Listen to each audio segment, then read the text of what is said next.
Sejam bem-vindos a mais um episódio do nosso Jesus é Top podcast. Hoje vamos estudar o capítulo 31 de Gênesis. E olha, eu já adianto que esse material de hoje é intenso. Muito. É um daqueles trechos que funcionam praticamente como o clímax de um roteiro de cinema muito bem construído, sabe? Parece até filme de suspense mesmo. Total. A narrativa mergulha na fuga de Jacó, na fidelidade divina no meio de um cenário de extrema injustiça e de forma muito proeminente na figura do Deus que vê tudo. Temos uma montanha de anotações aqui sobre o contexto histórico, a psicologia dos personagens e as leis da época. E o nosso objetivo é extrair o ouro dessa história. E o que torna esse mergulho tão rico é que não se trata apenas de um registro distante, sabe, sobre pastores nômades de milhares de anos atrás. Não mesmo. Na verdade, é um estudo de caso fascinante sobre dinâmicas familiares super complexas, relações de trabalho exploratórias, o peso corrosivo da inveja e a sabedoria necessária para encerrar os ciclos. Quando a gente analisa o panorama maior da experiência humana retratada ali, tem um conceito central que salta aos olhos. Qual seria? O de que o desconforto, na imensa maioria das vezes, atua como a ferramenta principal para impulsionar a mudança. O atrito é o que move a gente para o próximo estágio. Perfeito. E para entender esse atrito, a gente precisa olhar para o cenário inicial da história, onde o clima sofre uma alteração drástica de uma hora para outra. O texto conta que a prosperidade do Jacó começou a gerar murmurações entre os filhos do Labão. A famosa inveja de corredor, né? Pois é, os rebanhos, servos e bens dele aumentaram muito. E os cunhados passaram a espalhar a narrativa de que o Jacó tinha tomado tudo o que era do pai deles. É muito interessante porque o sucesso alheio tem essa capacidade de alterar a atmosfera de um ambiente. O ar fica pesado. Fica insustentável. Imagina num ambiente de trabalho ou na família, alguém prospera e de repente o clima muda. Muda completamente. E no mundo antigo, a mentalidade muitas vezes era baseada num jogo de soma zero. Eles tinham essa crença de que, se alguém está prosperando, é porque obrigatoriamente está tirando de outra pessoa. Os filhos do Labão não viam o trabalho árduo do Jacó. Eles só viam o resultado final. Exatamente.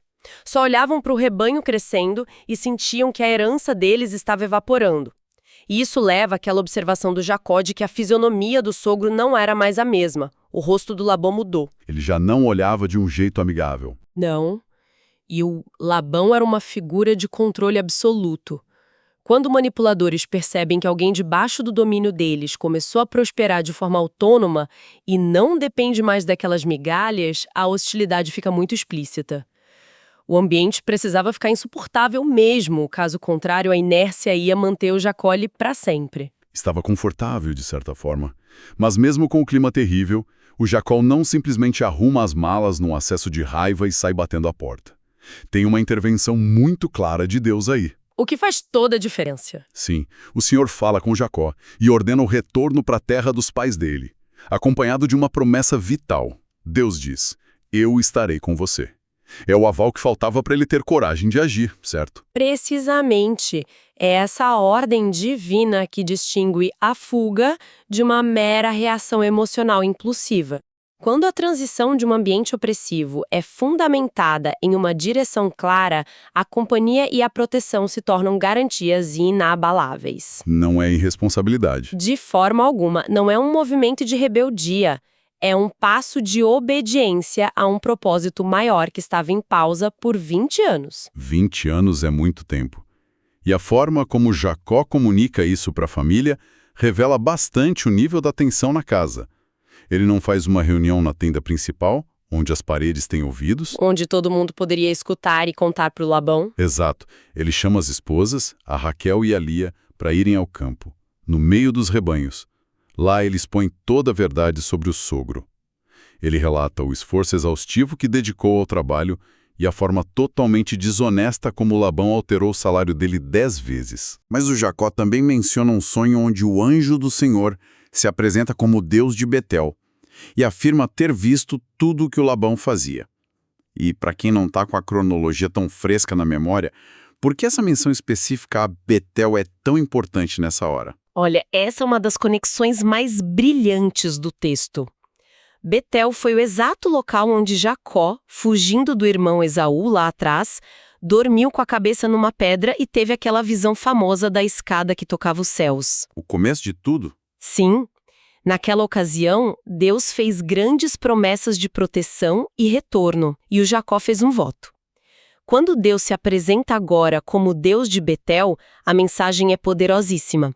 É como dizer: eu sou o Deus daquele momento de vulnerabilidade no passado. As décadas se passaram, você foi enganado, trabalhou como escravo, mas eu não esqueci o acordo que fizemos naquela noite. É de arrepiar. É prova de que a justiça divina opera num calendário diferente, mas nunca perde nada de vista. Nenhuma daquelas injustiças contratuais do Labão passou despercebida no tribunal divino. Isso traz um peso reconfortante gigantesco para a narrativa. E a reação da Raquel e da Lia ali no campo mostra que elas entenderam perfeitamente essa realidade. Elas escutam ao marido e a resposta é quase imediata, elas concordam em partir. E a justificativa delas é dura.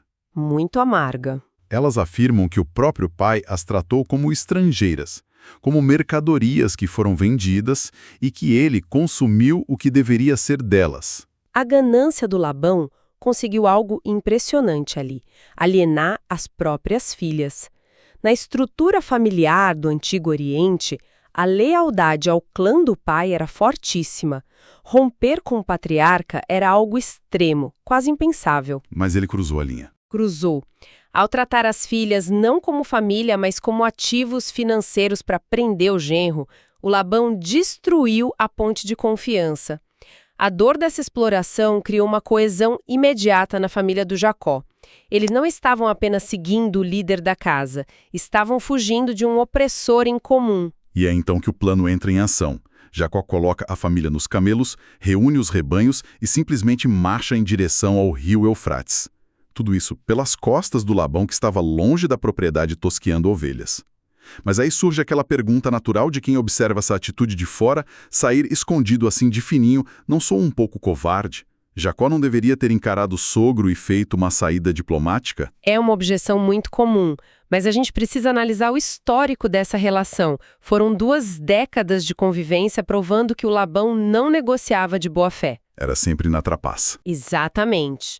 Sentar para uma reunião de encerramento com uma figura com traços tão marcantes de manipulação criaria apenas espaço para novas chantagens, falsas promessas ou até violência física para confiscar os bens e as filhas. Ele não ia aceitar perder o controle. Jamais. A saída silenciosa nesse contexto não é covardia, é estratégia de preservação pura. Quando a direção de romper já está clara, dar margem para o opressor tentar reescrever os termos é um erro brutal. Faz todo sentido. É fechar a porta sem dar a chance de colocarem o pé no meio da fresta. No entanto, no calor dessa fuga, a história lança um detalhe que parece completamente fora do lugar. Enquanto eles fazem as malas, a Raquel entra na tenda do pai e furta os ídolos domésticos, que eram conhecidos como terafins. Esse é o grande ponto de interrogação do capítulo. Pois é, eles estão saindo amparados por uma ordem do Deus invisível. E ela leva estátuas na bagagem, e ainda por cima escondida. Por que alguém arriscaria tudo para roubar imagens de madeira ou pedra nessa hora? Essa é a grande charada arqueológica dessa passagem. Hoje a gente olha para isso apenas como um apego religioso ou uma crendice, mas as descobertas de documentos antigos, como as tábuas de Nuzi, revelaram que os ídolos domésticos tinham uma função civil e jurídica muito forte no mundo antigo. Não era só religião, então? Não. Possuir os deuses da família equivalia em muitas daquelas culturas a deter a escritura da propriedade. Quem tivesse os terafins poderia reivindicar a herança e a liderança do clã no futuro. Incrível. Então não era apenas superstição, era essencialmente o título de propriedade da fazenda inteira do Labão. Exatamente isso. A Raquel estava, de certa forma, tentando garantir um seguro financeiro para a viagem, ou talvez até se vingar da deserdância que ela sofreu. Mas, de uma perspectiva psicológica e espiritual, A lição é avassaladora. Romper as fronteiras geográficas é fácil. É infinitamente mais fácil do que romper as fronteiras mentais e espirituais. Ela estava caminhando para uma nova terra, para uma promessa de liberdade, mas trazia a estrutura de poder da terra da escravidão na bagagem invisível dela. O Egito não tinha saído do coração, fazendo um paralelo com outra história. Sim, espelha perfeitamente a realidade de quem muda de ambiente, de trabalho ou de relacionamento, mas continua operando com os mesmos ídolos escondidos, os mesmos padrões defensivos e as mesmas dependências do sistema antigo. Tudo não demoram. O Labão descobre a fuga no terceiro dia, reúne os parentes e inicia uma perseguição implacável de 7 dias até alcançá-los nas montanhas de Gileade. Imagina o desespero. Imagina a tensão de fugir guiando ovelhas, camelos, crianças, num ritmo super lento, sabendo que homens armados estão cavalgando no seu encalço. Mas, na noite anterior ao inevitável confronto, o inesperado acontece. O texto conta que Deus aparece para o Labão num sonho. E a mensagem divina para o Labão é curta e aterrorizante. Deus diz: cuidado, não diga nada a Jacó, nem bem, nem mal. Um limite absoluto. Total. O fato da voz da providência intervir diretamente na mente daquele que persegue estabelece um princípio muito profundo de soberania. A proteção não é apenas um escudo passivo ao redor de quem segue a direção, é também uma barreira ativa contra as ameaças externas. Deus foi lá e parou o agressor. Deus impôs limites inegociáveis à ira do Labão, neutralizando a capacidade dele de destruir o propósito que já estava estabelecido. E isso molda completamente o confronto na manhã seguinte. O Labão alcança a caravana, ele sabe que não pode atacar com a espada por causa do sonho, então ele decide atacar com as palavras. A abordagem dele é uma verdadeira obra-prima da dissimulação. Ele acusa o Jacó de fugir furtivamente e manda esta pérola: "Por que você me enganou?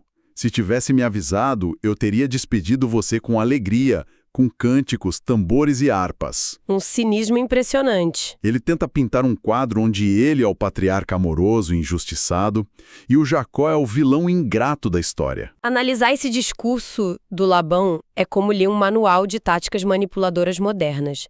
Ele tenta reescrever a história inteira ali na hora. A ideia de que ele daria uma festa de despedida com harpas é uma ficção absoluta, e o Jacó sabia disso.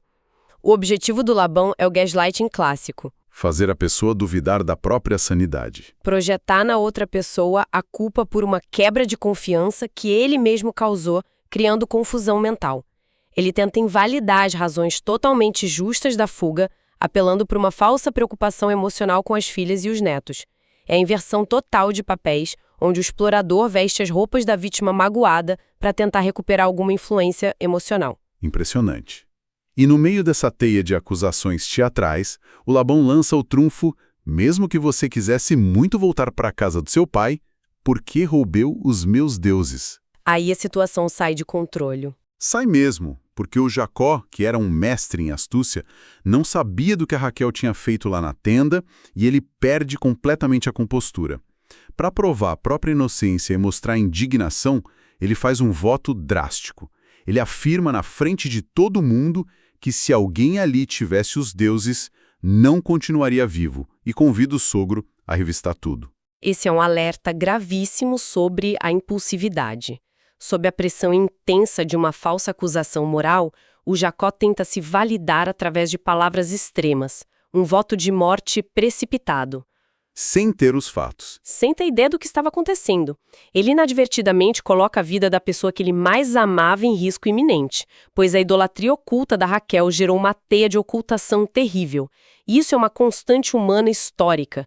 A dependência de ídolos, sejam eles literais, financeiros ou apegos culturais doentios, invariavelmente leva à mentira para tentar encobri-los. E a revista das tendas deve ter sido um momento sufocante. O Labão vasculha a tenda do Jacó, a da Lia, das servas, e finalmente entra na tenda da Raquel. E a cena que se desenrola lá dentro é quase irônica de assistir. Ela havia escondido os deuses dentro da sela do camelo e estava sentada em cima deles, e quando o pai entra furioso, ela pede desculpas por não conseguir se levantar, alegando estar no período menstrual, Uma jogada de mestre dela. que na cultura da época trazia uma forte impureza ritual. O Labão, que foi o grande trapaceiro da vida inteira, é completamente enganado e impossibilitado pelas próprias regras culturais de revistar aquele lugar. E tem uma ironia poética formidável nisso. O Labão, o mestre do engano que passou 2 décadas subjugando e enganando Jacó, é finalmente superado e feito de tolo pela própria filha, que utiliza um tabu da cultura deles para cegar a investigação dele.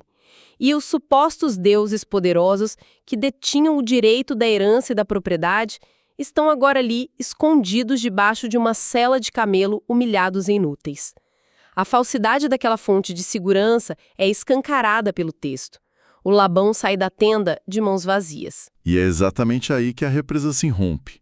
O Labão não acha absolutamente nada e o Jacó, sentindo-se plenamente justificado, explode. É o momento de catarse que estava guardado há 20 anos. Ele se levanta e lança um verdadeiro inquérito verbal contra o sogro. E com razão. Muita razão. Ele relata as noites não dormidas, o calor escaldante de dia trabalhando no campo, a geada destruidora à noite, e ele toca num ponto muito específico das leis da época sobre o pastoreio. Ele diz que arcava do próprio bolso com todos os animais que eram despedaçados por feras selvagens. Esse detalhe técnico expõe a crueldade da exploração que ele sofria. A gente conhece através de documentos como o Código de Hammurabi que no Antigo Oriente, se um leão ou urso matasse uma ovelha do rebanho, o pastor contratado não era obrigado a restituir o animal ao dono da fazenda. Era considerado força maior. Exatamente, o risco era do dono do rebanho, não do funcionário. Mas o Labão exigia que o Jacó pagasse por cada perda, quebrando as leis comerciais da própria época para maximizar os lucros à custa do trabalho exaustivo do genro. Quando Jacó expõe isso em voz alta, ele não está apenas reclamando da vida, ele está construindo um caso legal irrefutável na frente das testemunhas. Ele monta uma defesa brilhante. A indignação justa, quando é respaldada por uma conduta de integridade diante de um abuso contínuo, tem uma força que despedaça qualquer ilusão. O Jacó finaliza afirmando que se não fosse pelo Deus de Abraão e pelo temor de Isaque, o Labão o teria despedido de mãos completamente vazias depois de 20 anos. A verdade nua e crua silencia o opressor. Só que a resistência do Labão em aceitar a derrota é algo quase inacreditável. Mesmo após esse choque de realidade, depois de ser desmascarado, a resposta inicial dele revela uma desconexão absurda com a verdade. Ele olha em volta para o acampamento todo e declara: "As filhas são minhas, os filhos são meus, os rebanhos são meus, tudo que você está vendo é meu." É o delírio da mente controladora. A negação frontal da realidade objetiva. Ele não era dono de mais nada ali. Mas é o mecanismo de defesa definitiva de quem tem uma profunda necessidade psicológica de dominar as pessoas. O Labão está olhando para pessoas que agora são autônomas e para uma riqueza que não pertence a ele legalmente, mas a mente se recusa a processar a perda da posse. Indivíduos que constroem as próprias identidades ao redor da subordinação alheia têm uma incapacidade patológica de aceitar quando a jurisdição deles acaba. O fato dele dizer que tudo é dele, mesmo quando a separação física é irrevogável, é uma forma de tentar manter a superioridade mental, já que ele perdeu o poder prático sobre eles. E como ele não tem como agir pela força, porque lembra, teve o aviso de Deus no sonho, a alternativa final é propor uma aliança, um tratado. E então eles realizam um ato físico muito simbólico para a época. Eles juntam pedras e montam uma coluna, e dão nomes a esse monte de pedras. O Labão o chama de Jegar Saduta, no idioma aramaico, e o Jacó chama de Galeed, em hebraico. Ambos significam Monte do Testemunho. Isso. E o lugar também é chamado de Mispa, que significa Torre de Vigia. Esse pacto em Mispa frequentemente sofre umas interpretações muito romantizadas hoje em dia. A frase que eles dizem Que o Senhor vigie entre mim e você quando estivermos ausentes um do outro, soa tão poética, quase como um abraço de despedida. Como se fosse algo carinhoso. Exato, mas no contexto bruto do Antigo Oriente, era um tratado de não agressão fundado na absoluta falta de confiança. O que está sendo selado com aquelas pedras é, já que não podemos confiar um no outro de jeito nenhum, que a divindade atue como sentinela. Se algum de nós cruzar essa fronteira com mais intenções para atacar o outro, que o castigo divino caia sobre o transgressor. Então era uma zona desmilitarizada. Totalmente. Instituir a divindade como guardiã da fronteira sela formalmente e categoricamente o fim daquela subordinação tóxica. O marco geográfico físico se torna uma barreira espiritual intransponível. Uma fronteira que não poderia ser desfeita. A narrativa, então, conclui esse longo arco com um banquete, um sacrifício na montanha e uma noite de descanso. E na manhã seguinte, o Labão beija as filhas e os netos, os abençoa e volta para casa. E o Jacó retoma o caminho dele. É o encerramento absoluto da cortina sobre esse longo drama de 2 décadas. E esse encerramento é muito essencial para a saúde mental e espiritual do Jacó. A tensão imensa precisava desaguar um ponto de corte claro. Ao estabelecerem limites duros e visíveis, eles viabilizam uma separação que ocorre da forma mais pacífica possível, dadas as circunstâncias de abuso. A ruptura foi bem feita. Sim. A libertação do Jacó das amarras da exploração não aconteceu apenas quando ele fugiu escondido à noite, mas quando ele finalmente estabeleceu, defendeu com a verdade, formalizou os limites da nova realidade dele. Agora sim, a jornada em direção ao propósito central da vida dele pode finalmente continuar, livre do olhar vigilante de quem apenas desejava estagná-lo. Com todo esse cenário desbravado, acho que podemos agora extrair a síntese, aquilo que cruza os milênios e ecoa profundamente na nossa vida contemporânea. Uma observação clara que desponta de toda essa análise é a certeza de que as injustiças suportadas nos bastidores, os acordos alterados nas sombras dos escritórios ou das casas, são integralmente vistas. Nada passa fora do radar. Sem sombra de dúvida. Esse conhecimento proporciona uma resiliência silenciosa frente a ambientes desleais. Você sabe que a sua integridade tem uma testemunha maior. Além disso, a dinâmica do chamado de Jacó evidencia que abandonar o conforto ilusório no momento exato em que a direção correta se apresenta é vital para o nosso desenvolvimento. Tem que perceber os sinais. O atrito constante, a mudança de clima, os olhares diferentes das pessoas ao redor, tudo isso são indicadores dolorosos, porém muito necessários de que o ambiente esgotou a capacidade de nutrir o seu crescimento e passou a exigir apenas uma obediência cega e submissa. E isso redefine o próprio conceito de fuga ou de sair de cena. O que para os olhos de fora pode parecer apenas uma evasão sem confronto, revela-se como uma medida limpa de preservação da paz mental frente a quem recusa o diálogo honesto e transparente. É um ato de inteligência. Retirar-se estrategicamente para obedecer a um chamado não é sinal de fraqueza. É uma gestão muito sábia da própria energia. Completamente.